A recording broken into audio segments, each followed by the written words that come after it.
our fathers trusted. They trusted and you delivered them. Then you cried, to you they cried and were rescued. In you they trusted and were not put to shame. But I am a worm and not a man, scorned by mankind and despised by the people. All who see me mock me. They make mouths at me. They wag their heads. He trusts in the Lord. Let him deliver him. Let him rescue him, for he delights in him. Yet you are he who took me from the womb. You made me trust you at my mother's breasts. On you was I cast from my birth, and from my mother's womb you have been my God. Be not far from me, for trouble is near, and there is no one to help.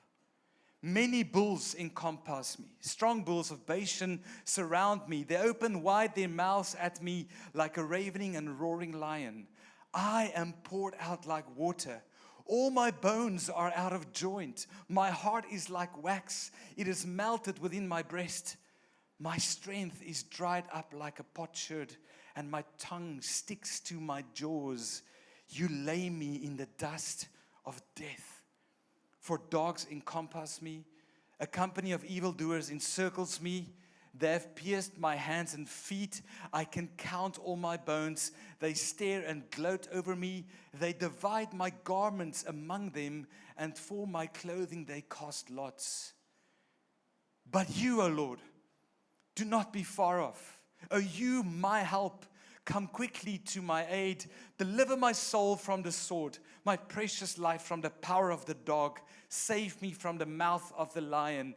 You have rescued me from the horns of the wild oxen. And I will tell of your name to my brothers. In the midst of the congregation, I will praise you. You who fear the Lord, praise him. All you offspring of Jacob, glorify him and stand in awe of him. All you offspring of Israel, for he has not despised or abhorred the affliction of the afflicted, and he has not hidden his face from him, but has heard when he cried to him. From you comes my praise in the great congregation. My vows I will perform before those who fear him. The afflicted shall eat and be satisfied. Those who seek him shall praise the Lord. May your hearts live forever. All the ends of the earth shall remember and turn to the Lord, and all the families of the nations shall worship before you. For kingship belongs to the Lord, and he rules over the nations. All the prosperous of the earth eat and worship. Before him shall bow all who go down to the dust, even the one who could not keep himself alive. Posterity shall serve him. It shall be told of the Lord to the coming generation. They shall come and proclaim his righteousness to a people yet unborn, that he has done it. Lord Jesus, as we open your word, speak to us. Holy Spirit, come and illuminate your word and bring light to it. And Father, draw us nearer to you as we see your heart on display in these words. In Jesus' name we pray. And we all say, Amen. Psalm 22. Verse 1 starts with a preemptive echo, a prophetic utterance of precisely the same words that Jesus would speak while he hangs on the cross. He's hanging with the most astounding pain that human bodies can feel. And 1,000 years before this moment, King David, as he is led on by the Spirit of God, pens down the whole story of the cross in the psalm. And it starts with this exclamation: my God, why have you forsaken me? What a cry. What an unsettling feeling. Yes, this psalm is a psalm by David.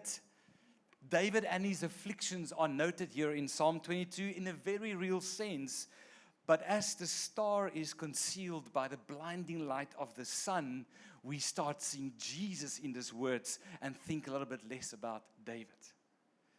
It's a striking, utterly human cry to say, God, where are you? Matthew and Mark both recalls this in their gospel. How Jesus cried this from the cross. In our English language, it's a lot more words, but in the original language, 4 words. Eloi, Eloi, lama sabachthani. God, my God, why forsaken? You wonder about Jesus on the cross. Because we read the psalm and it's a very vivid description of what happened. Why did he only cry the opening lines of the psalm? More of that in the rest of the message. We need to note that it wasn't a quiet cry, it was a roar. The verse continues to read, verse 1, why are you so far from me? From the words of my roaring. From the depths of his heart, he was roaring, God, God, why have you forsaken me? It was so sharp, so heavy an affliction to Christ's body and soul that it caused him, who was meek under all the suffering of the Lamb, to roar like a lion in this moment. Perhaps that's all the energy Christ could muster up to say from the psalm. Maybe because of all the beatings and where he's hanging and what he's going through, no other energy was left, and all he could utter was the opening statement of the psalm, my God, why have you forsaken me? Surely it was enough for the Jewish bystanders who knew Psalm 22 to know that that is what he is calling out. And as they looked at him, they could see how the rest of the verses are on real-time display in front of him.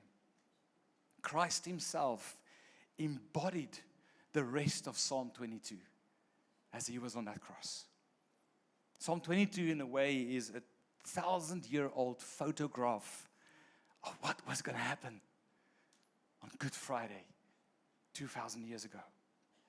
But then, in stark contrast to the opening cry, we also see the final cry of Psalm 22, where the lion doesn't roar in defeat, but in victory. He has done it. And it echoes what John said in his gospel when Jesus said, it is finished, tetelestai.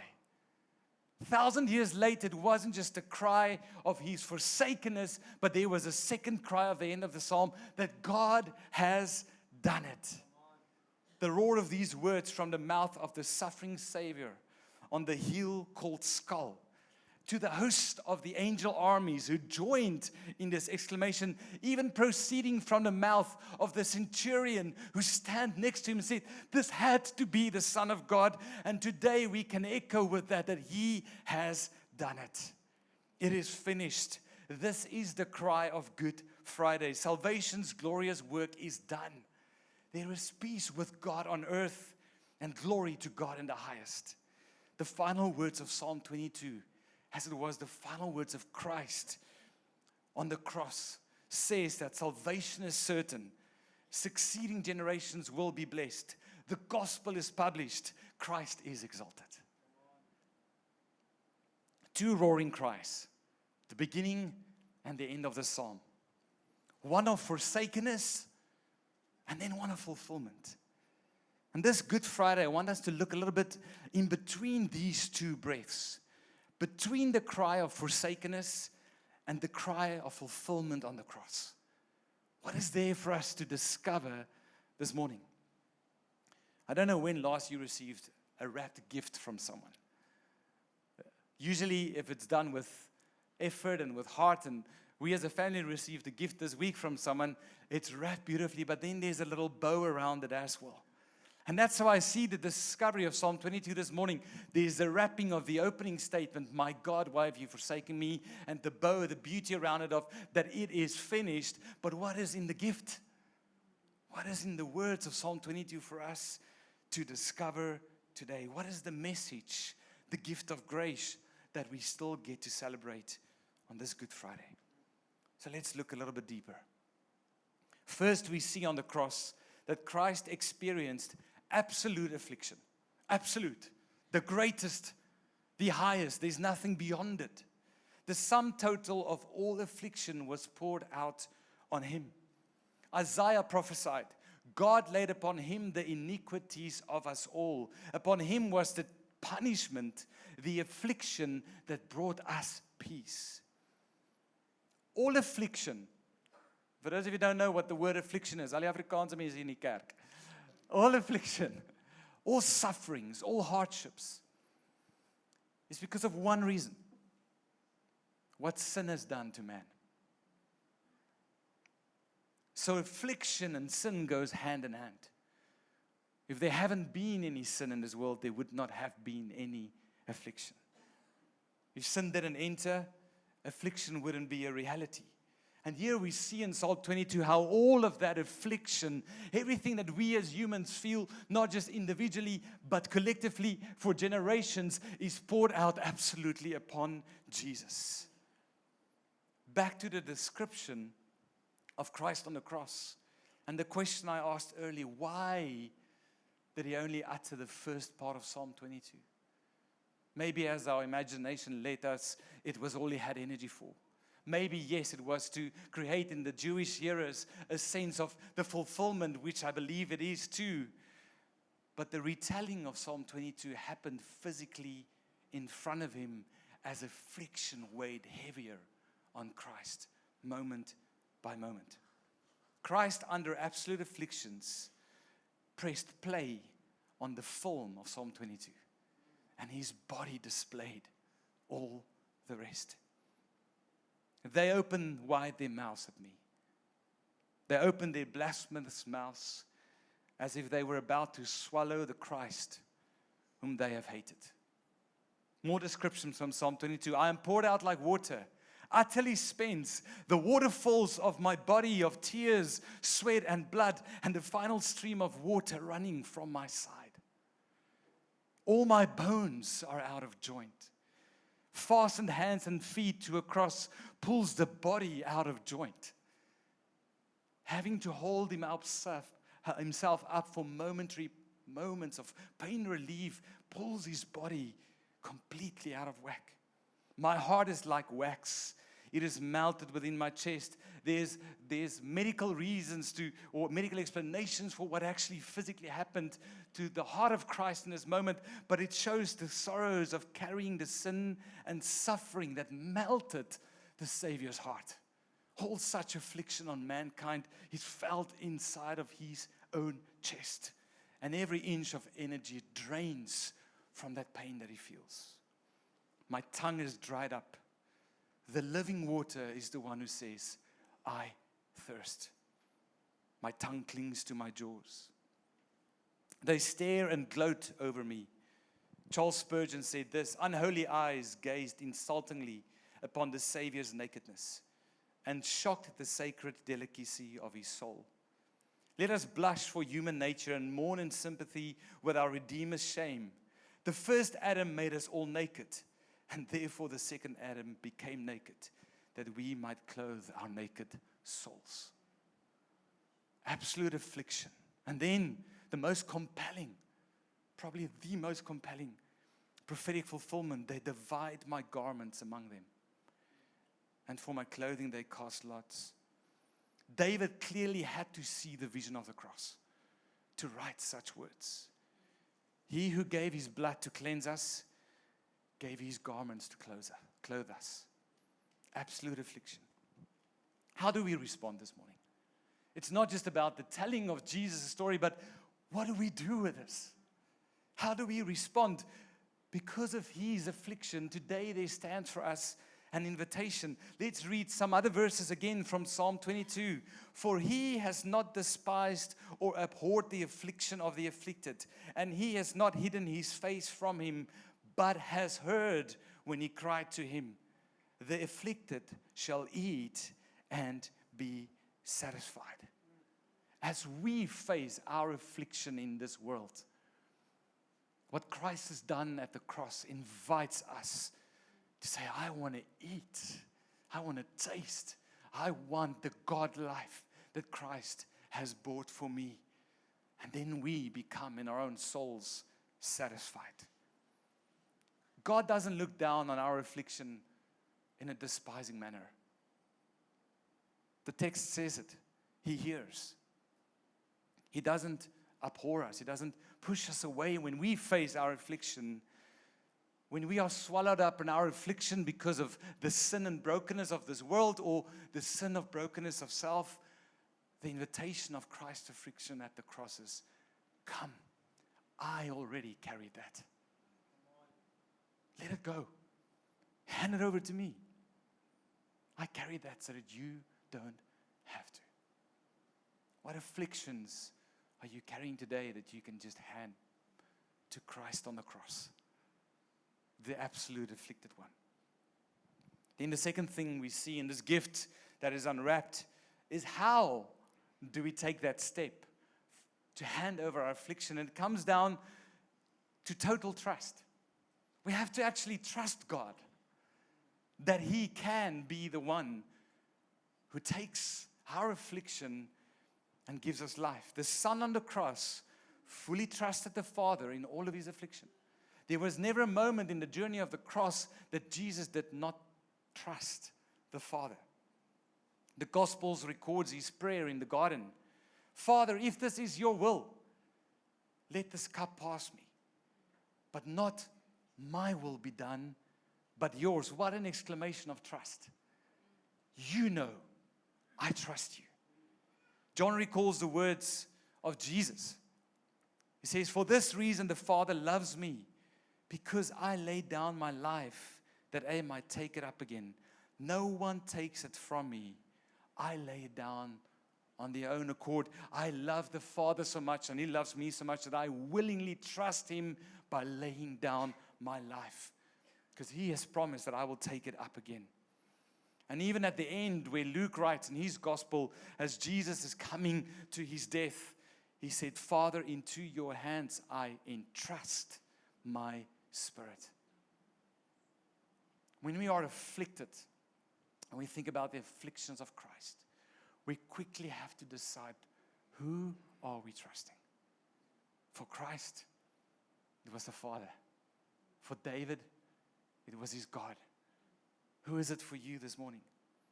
This question stirs every human heart when we are afflicted by the consequences of sin. Will we trust God?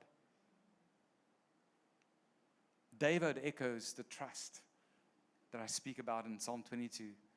Let's read. In you our fathers trusted. They trusted and you delivered them. To you they cried and were rescued. In you they trusted and were not put to shame. He trusts in the Lord. Let Him deliver him. Let Him rescue him, for He delights in him. Please note verse 4 and 5 there. 3 times it is echoed that the fathers trusted. The fathers trusted. They kept on trusting. On this Good Friday, the question is, do you have total trust in God? It's the only way out from whatever affliction this life might bring. Yes, there are other ways, but they are temporary and always leave you back at the door of affliction, opening up in front of your own life. Do you see how Jesus trusted the Father in His absolute affliction? Do you see how David trusted God in his? And then he recalls God's deliverance for all the previous generations of God's people. Our fathers trusted, even David. But this is what's interesting. Christ hanging on that cross trusted the Father. He did not get the deliverance. He had to go to death. God delivers man because God did not deliver the Son from the cross. This is the gospel good news of Good Friday again, that even in Christ shouts, who will save me? The Father withheld, but He trusted the Father because He knew the Father's perfect plan will unfold. The opening words of Psalm 22, Eli, Eli, lema sabachthani. The word El there is the word for God, but it's not just any chosen word for God. It's the word that says, the mighty one. So even in the exclamation at the beginning, trust is shared when He says, mighty one, mighty one. Are you trusting self, others, society, a hopeful political savior in the future, a husband, a wife, children? Who are you trusting? Can you absolve your affliction this morning by saying, I'm putting my trust in Jesus? And in the third, most profound, glorious discovery of this psalm, in between the cry of forsakenness and fulfillment, as we move from affliction into the invitation to trust, we see that there is a remaining rescue. A remaining rescue, one that doesn't end, that doesn't have an end time to it. It keeps remaining, it keeps inviting, it keeps coming for generations upon generations upon generations, even today for us and generations to come. This rescue remains for those who face their affliction and hand it over to the Savior, put their trust in Him. We are the ones who live in this rescue. An entire change of tone happens in verse 22. Verse 20 still says, deliver my soul from the sword, my precious life from the power of the dog. Save me from the mouth of the lion who walks around, who wants to kill and destroy me. The son knew in the midst of his pain that the rescue was still coming. And then he switches the tone of the psalm when he starts and he says, I will tell of your name to my brothers. In the midst of the congregation, I will praise you. He has not despised the affliction of the afflicted. He has not hidden his face from him, but he has heard it. Do you guys know that song that we sometimes sing at Easter? How deep the Father's love for us. Do you know that line that says, the Father turned his face away? I don't read it in the psalm. I think it's an investigation we need to make on that song. The Father never hid his face from the Son. He was constantly, continually engaged with his Son on the cross, saying, trust me, trust me, trust me. I'm not looking, trust me, trust me. And the Son saying, I trust you. I trust you. This pain is hard. This moment is hard, but I trust you. And we are doing it, Father and Son together, for a remaining rescue for mankind. From that which went wrong at the beginning, when sin and affliction entered, the rescue has now come, and that remains for us who put our trust in Jesus. Absolute affliction has come. Total trust is placed in God, and that all that remains for us is the rescue of our God every time we are faced with affliction ourselves. Listen to the glorious, praiseful end of this painful psalm. Those who seek Him shall praise the Lord. May your hearts live forever. It shall be told of the Lord to the coming generation. They shall come and proclaim His righteousness to a people yet unborn, that He has done it. We see here how David shows us to eternity, your hearts will live forever. Those who put their trust in Him, whose lives Jesus has bought at the cross 1,000 years after David wrote this down. Coming generations shall know. We are embodying and living this prophecy by sitting in this room this morning. We are the coming generation. But there's even future generations that will come and will know that He has done it. And perhaps you sit here this morning and you have not yet known that He has done it for you. You try and carry the affliction of sin and brokenness yourself. You have not put your trust in Him. You cannot say Christ has done it. It is finished. Tetelestai. Maybe some of you this morning will choose to do it, and the generations that will come out of your family, out of this, you'll be able to tell the future children, hey, look what God has done. For some today, it rings true that your change of understanding of what happened at the cross, as you put your trust in Him, the generations out of your family in the future will proclaim, Christ has done it. Tetelestai, it is finished. So as I close, two cries, two roars. My God, He has done it. The opening two words in our English Bible of Psalm 22 is, my God. And the final statement, He has done it. I want you to see the personal nature of the very first word of the psalm. My God. It's echoed throughout the rest of the psalm. in order to get to the final cry, to be able to say that He has done it, we have to decide whether we can say, He is my God. And in between these two is the glorious gospel message. All affliction is poured on Him. It requires a simple act of trust. To say, God, not just me, but now you. You are my God.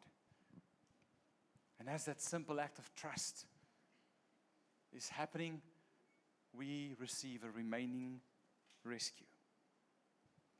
Maybe you can't exclaim this morning that He has done it.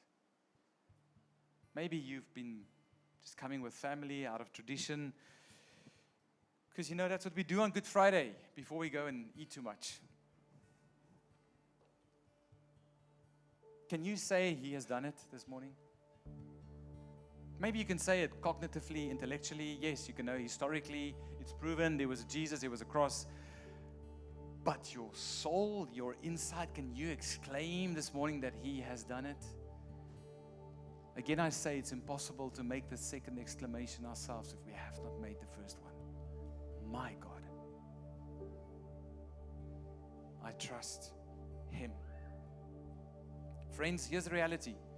Affliction has come. You can't evade it. Just look at the world. It's everywhere. It hits our lives. It hits us at a global scale. We all know it. We feel it. Sin has brought brokenness.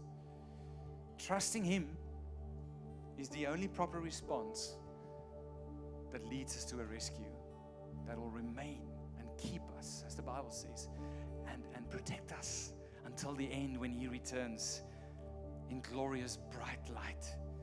And we finally step into all eternity where our hearts live forever. 2 words